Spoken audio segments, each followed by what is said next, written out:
Have you ever wondered how Santa Claus came to be? Today we share the life and adventures of Santa Claus from the United States. Long ago, in the deep Forest of Burzee, a wood nymph named Necile found a helpless human baby and carried him to safety. The master woodsman, Ak, allowed her to keep the child under the forest's protection. They named him Claus.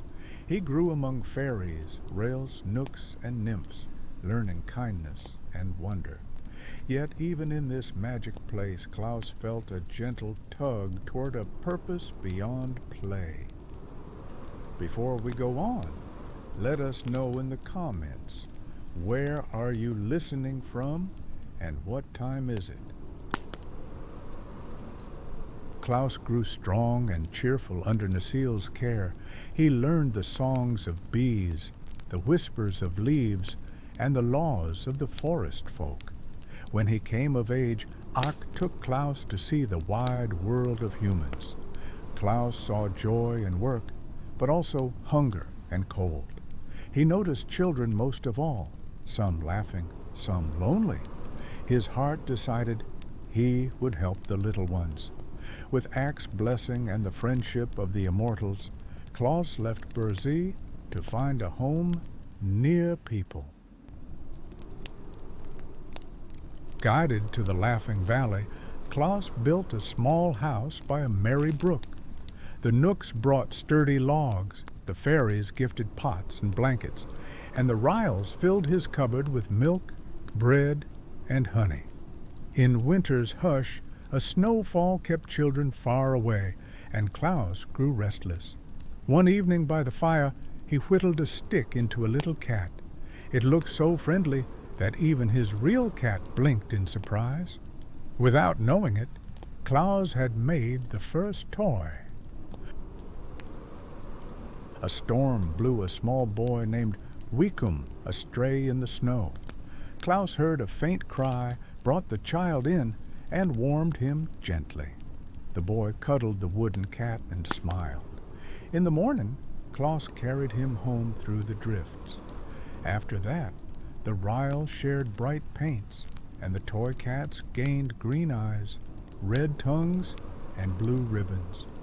Children's faces lit up wherever Claus went. He learned that gentle, friendly shapes comfort little hearts most of all.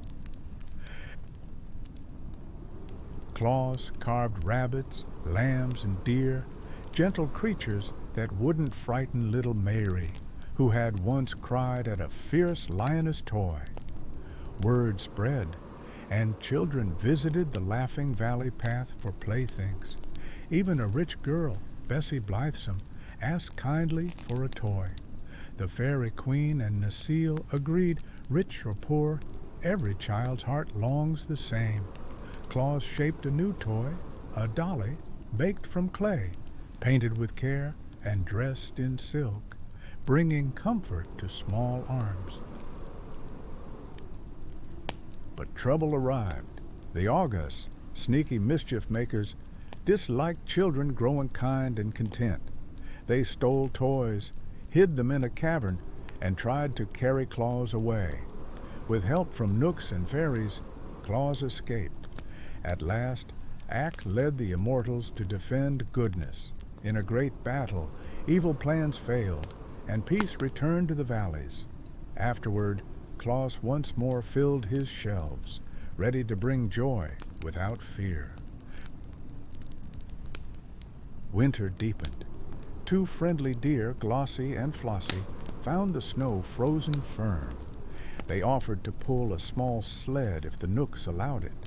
Claus made runners and simple harness, and off they sped under the moon. Locked doors kept him out, until the deer leaped to rooftops, and Claus discovered chimneys. Down he went, leaving toys by warm hearths and sleeping children. By dawn, the sack was empty and hearts were full. News flew like birds. The good giver of toys had come. Mothers whispered a saint when children asked. Will Nook scolded about reindeer rules, but Ak gathered the Immortals. Together, they agreed. Once each year, on Christmas Eve, the deer could help if they returned by daybreak. The fairies found the toys the Algas had stolen, and soon Glossy and Flossie raced south under singing stars while Claus laughed and sang with joy. The Gnome King traded steel runners and sleigh bells for toys, and the sled grew strong and bright. More deer joined, racer and pacer, reckless and speckless, fearless and peerless, ready and steady, with Glossy and Flossie leading. Bells chimed as they rose to the roofs. In one cozy home, wet stockings hung by the hearth to dry. Claus tucked gifts into each one. Children soon learned to hang stockings, making his work swift and merry. Year by year, Claus added fruits and sweets from far places and even set up the first Christmas trees for children who had none, little forests of light and kindness. He visited warm lands too, for wheels cleverly hid in the runners let the sled glide over bare ground. Castles once unfriendly opened their doors, for kindness softens hearts. Everywhere, children waited, hopeful and wide-eyed, on that one bright night. Time passed, and Claus grew white-haired and round, yet his eyes still sparkled. At last he lay very still, and all Burzee grew quiet with worry.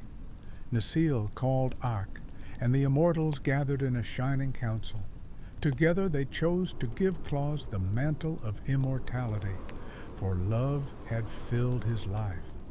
The spirit of death stepped back, and everlasting strength returned. Claus awoke, feeling bright as morning, ready to serve children forever. More and more children were born across distant seas. To keep up, the Immortals sent helpers, Kilter, Peter, Neuter, and quick little Whisk. Some houses had tiny chimneys and new stoves, so the helpers quietly slipped through walls to place gifts where love was needed. Parents became deputies too, hanging stockings and trimming trees, so Santa's visit would be swift and sure. Working together, everyone helped joy arrive on time. Soon, toy shops sprang up so that no child would be missed.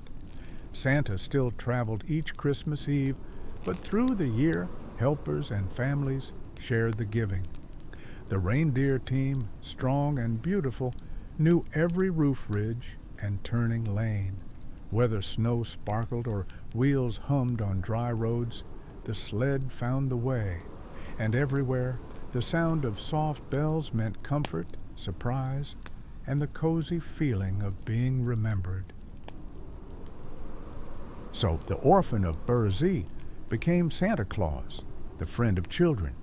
By choosing kindness again and again, he earned a life long enough to keep choosing it. If you ever wonder how he visits so many, remember, love has many helpers. Be one of them. The lesson is simple. When we share joy, joy grows. And that was the story of the life and adventures of Santa Claus. What did you think of the story and the lesson? Share your comments below.